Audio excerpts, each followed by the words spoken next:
What was it like inside that courtroom?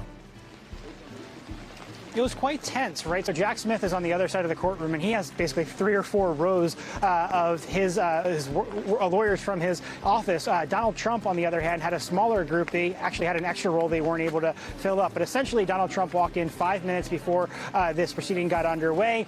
He unbuttoned his jacket, sat down, had a little small talk with his lawyers here. But he was quiet for most of the argument that his lawyers were making directly. He got a little bit more animated and started writing notes on a yellow legal pad when it was time for the special counsel to make their arguments.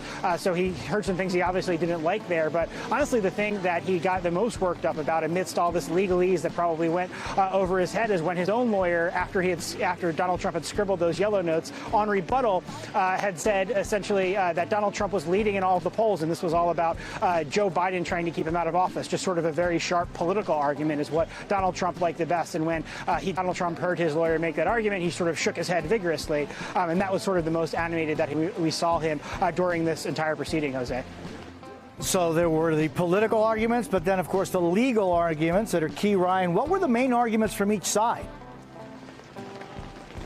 So essentially, there were really tough questioning that we saw come from the judges here about whether or not how far this immunity that Donald Trump believes he had would extend. There were, questions about whether or not this could apply to someone who ordered SEAL Team 6 to kill their political rivals. And they sort of danced around that as much as they possibly could. But, ultimately said that unless Donald Trump or a theoretical president, let's say, unless a theoretical president was actually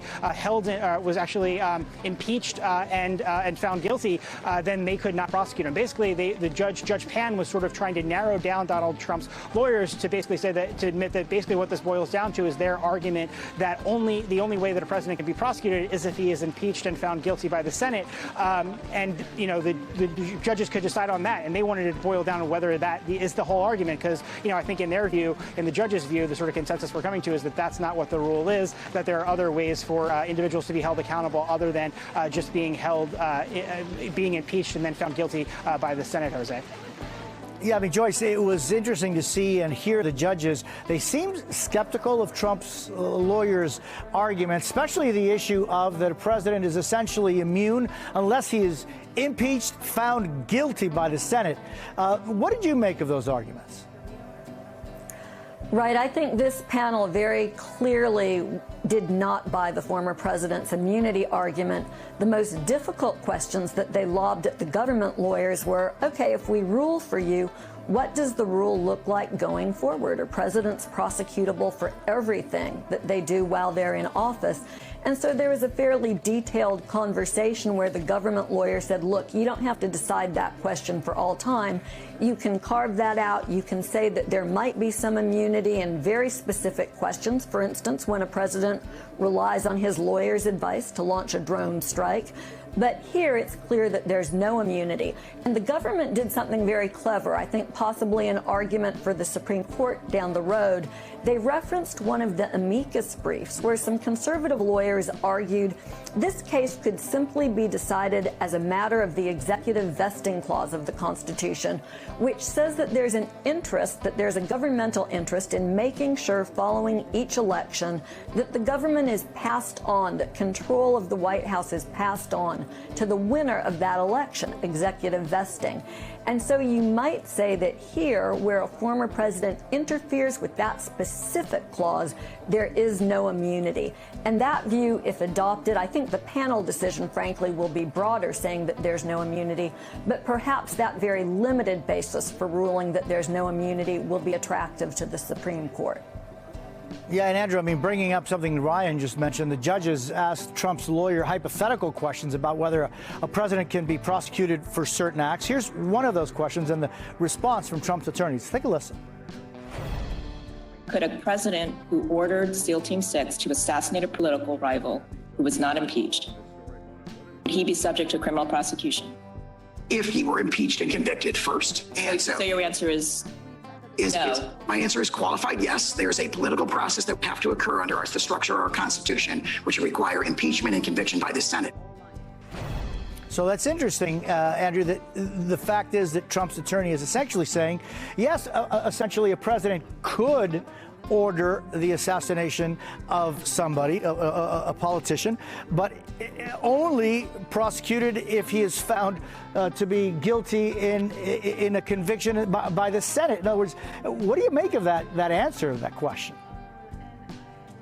Well, like Joyce, I think that there's not a single judge on the panel who was buying that. It was notable that none of the judges really asked the government about that sort of impeachment prerequisite. That is just a very, very strained argument. And if you step back outside of the legal world that Joyce and I live in, and you think about what just happened today, it is really remarkable that you have a former president saying to a court that they can actually order the murder of somebody, and as long as they avoid being impeached and convicted, that's fine. They can't be prosecuted for it. And of course, there are many ways that somebody could avoid getting impeached and convicted. For instance, they could resign right after they committed that offense. Or if the murder was of your adversaries in the Senate, you could avoid being impeached and convicted. And I mean, it is such a preposterous argument, and it really is, I think, a real sign of the world we're in, where this kind of argument is, seeing the light of day. But I do think that there was no judge that was thinking that that is going to be the correct argument. I'm totally with Joyce that they're going to be trying to figure out how to fashion a rule that deals with what it is that the government is advocating, so that they can sort of do what they need to do here without totally binding future courts dealing with different factual scenarios. And Joyce, I just want you to expand a little bit on what you were talking about, the implication or the insinuation very directly by Trump's attorneys that, well, this, if there is no immunity, then it would make it fair game for other groups, other panels, other judges to go after a former president for his decisions taken while in office. Right, and this was the point that Trump's lawyer returned to again and again early in his argument. He kept throwing up examples of actions Democratic presidents had taken. For instance, Barack Obama signing off on drone strikes where civilians were killed, or some issues that occurred while Bill Clinton was in office, as though he were threatening, if this is the new rule going forward, then every Democratic president can expect to be prosecuted after they leave office. But Jose, the response to that, and it's one that the government offered, is that presidents don't direct the criminal justice system. And in fact, we live in a real rule of law world where there are a lot of procedural steps required before someone is indicted. Prosecutors behave according to ethical standards that bind them regardless of what party holds the White House. Grand juries review the evidence. Petit juries, trial juries, decide whether or not the government proves its case beyond a reasonable doubt. And then there's review by the courts following a conviction.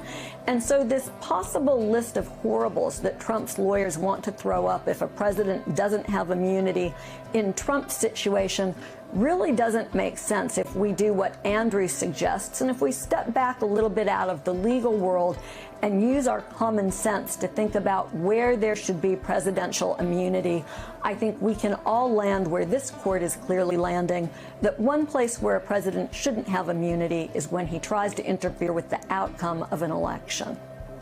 And so, Andrew, how quickly should we expect these judges to come to a decision, and what are the possible decisions they could come to?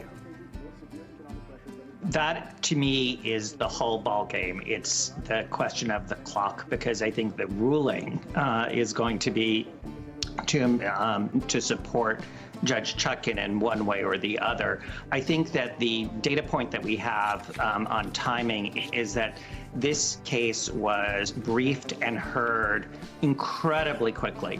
The briefs all went in by January 2nd. They heard the case today, a week later. I would be surprised if we did not have an opinion in a week, possibly 2 weeks. The issue is what kind of restrictions the court then places on the time frame for an appeal.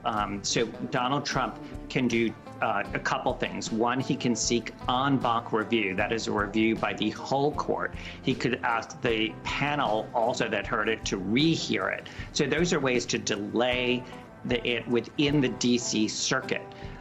But what the DC Circuit panel today can do is say you only have a certain amount of time to do that. Or the way they would phrase it is the mandate. This is going back to the district court in X days, like 5 days, if you do not seek further review. So they can do things to sort of shorten up the time frame that Donald Trump has. Then obviously the other thing that can happen is Donald Trump can seek Supreme Court review. But again, the DC Circuit and the Supreme Court have the power to tighten up that time frame. That is why it was fascinating to me that at least 2 of the judges, possibly 3, were very interested in whether this was even this appeal by Donald Trump was even properly taken.